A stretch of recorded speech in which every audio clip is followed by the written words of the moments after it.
இன்றைக்கி நாம் பார்க்க போகிற ரெசிபி முறுக்குலேயே ரொம்ப சாஃப்டாக எப்படி செய்கிறதுன்னு தான். வயசானவங்களுக்கு முறுக்குன்னா ரொம்ப ரொம்ப பிடிக்கும். ஆனால் அவங்களால முறுக்கு கடிக்க முடியாதனால முறுக்கை சாப்பிட முடியாது.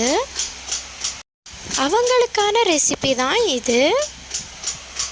முறுக்கோட டேஸ்ட்டு, முறுக்கோட வாசனை எல்லாம் அப்படியே இருக்கும். ஆனால் மொறுமொறுன்னு இருக்காமல் ரொம்ப சாஃப்டாக இருக்கும். இந்த ரெசிபி ரெடி பண்ணுறதுக்கு ஃபஸ்ட்டு ஸ்டவ் ஆன் பண்ணிக்கோங்க. அப்புறமா ஒரு அகலமான கடாயை வச்சுக்கோங்க.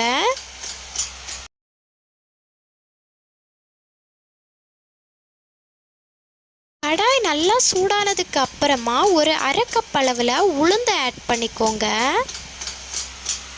உளுந்தை நல்லா பொன்னிறமாக வதக்கி எடுத்துக்கணும்.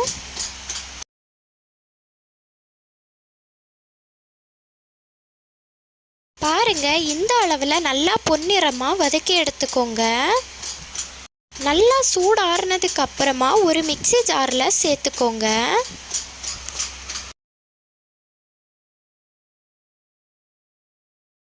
அப்புறமா நல்லா ஃபைன் பேஸ்ட்டாக அரைச்சி எடுத்துக்கோங்க.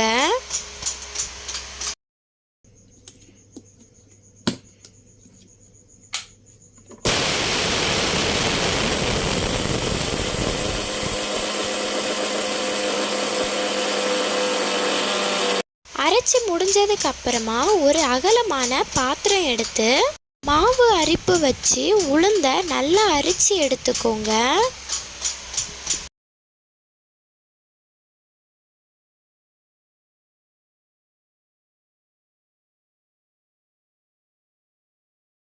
இந்த அளவுக்கு நல்லா அரிச்சு எடுத்துக்கோங்க. இதில் 1.5 கப் அளவில் அரிசி மாவு ஆட் பண்ணிக்கோங்க. அப்புறமா தேவையான அளவு உப்பு ஆட் பண்ணிக்கோங்க. அப்புறமா தேவையான அளவு எள்ளு ஆட் பண்ணிக்கோங்க. அப்புறமா ஒரு கடாயை அடுப்பில் வச்சுக்கோங்க. கடாய் நல்லா சூடானதுக்கு அப்புறமா ஒரு 2 டேபிள் ஸ்பூன் அளவில் ஆயில் சேர்த்துக்கோங்க.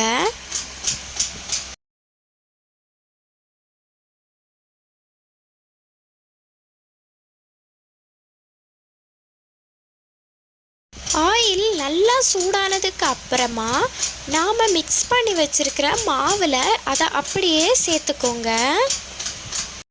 ஒரு டேபிள் ஸ்பூனை வச்சு நல்லா மிக்ஸ் பண்ணி விட்டுக்கோங்க.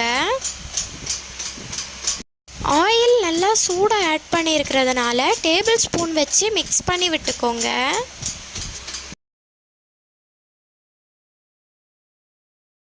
அப்புறமா தேவையான அளவில் கொஞ்சம் கொஞ்சமாக தண்ணி ஆட் பண்ணி நல்லா மிக்ஸ் பண்ணி விட்டுக்கோங்க.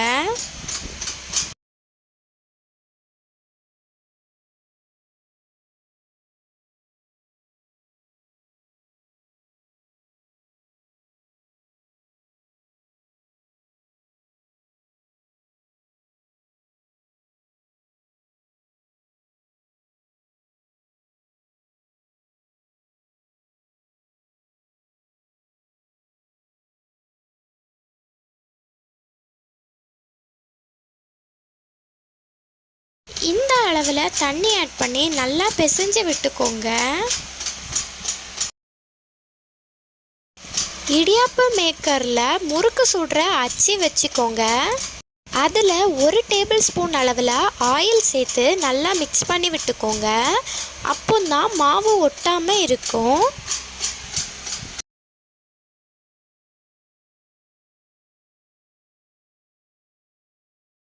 அப்புறமா நாம் பிசைஞ்சு வச்சுருக்கிற மாவை கொஞ்சம் கொஞ்சமாக அதில் சேர்த்துக்கலாம்.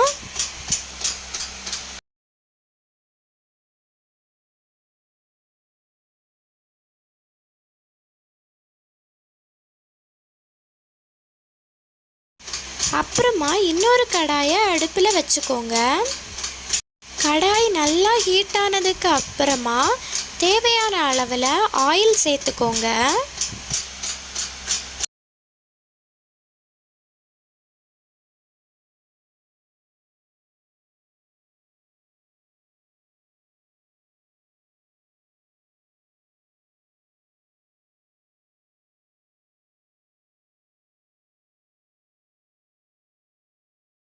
எண்ணெய் நல்லா சூடானதுக்கு அப்புறமா இடியாப்பம் அச்சில் நாம் ரெடி பண்ணி வச்சுருக்கிறத கொஞ்சம் கொஞ்சமாக பிழிஞ்சு விட்டுக்கலாம். பாருங்க, நாம் போட்டதும் எண்ணெய் எல்லாம் இந்த அளவில் பொங்கி வரும். பாருங்க எண்ணெயோட சலசலப்பு எந்த அளவில் இருக்குதுன்னு.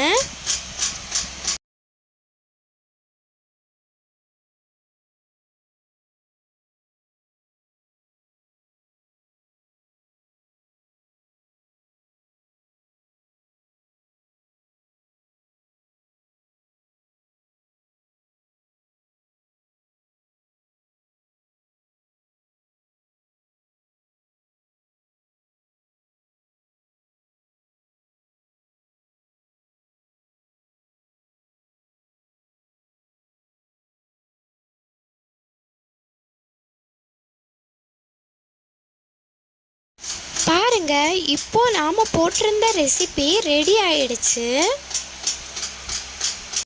இந்த அளவில் வெந்ததும் இறக்கிக்கலாம்.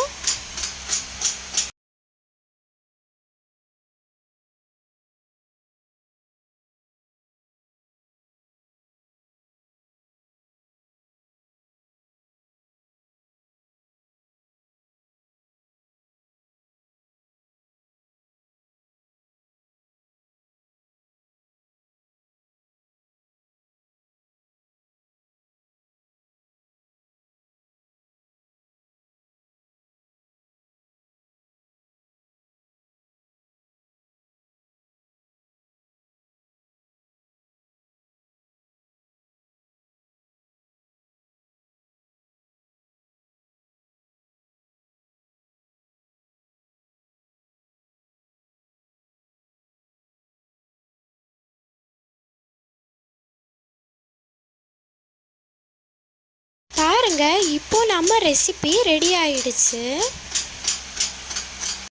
வயசானவங்களுக்கு முறுக்கு சாப்பிடணும்னு ரொம்ப ஆசையாக இருக்கும். ஆனால் முறுமுறுன்னு இருக்கிறதுனால அவங்களால சாப்பிட முடியாது. அப்படிப்பட்டவங்களுக்கு இந்த மாதிரி செஞ்சு கொடுத்து பாருங்க, ரொம்ப சந்தோஷப்படுவாங்க. முறுக்கோட டேஸ்ட்டு, வாசனை எல்லாமே அப்படியே இருக்கும். முறுமுறுப்பு மட்டும் இருக்காது, ரொம்ப சாஃப்டாக இருக்கும், ரொம்ப டேஸ்டியாக இருக்கும். கண்டிப்பாக இதை ஒருக்கா வீட்டில் ட்ரை பண்ணி பாருங்கள்.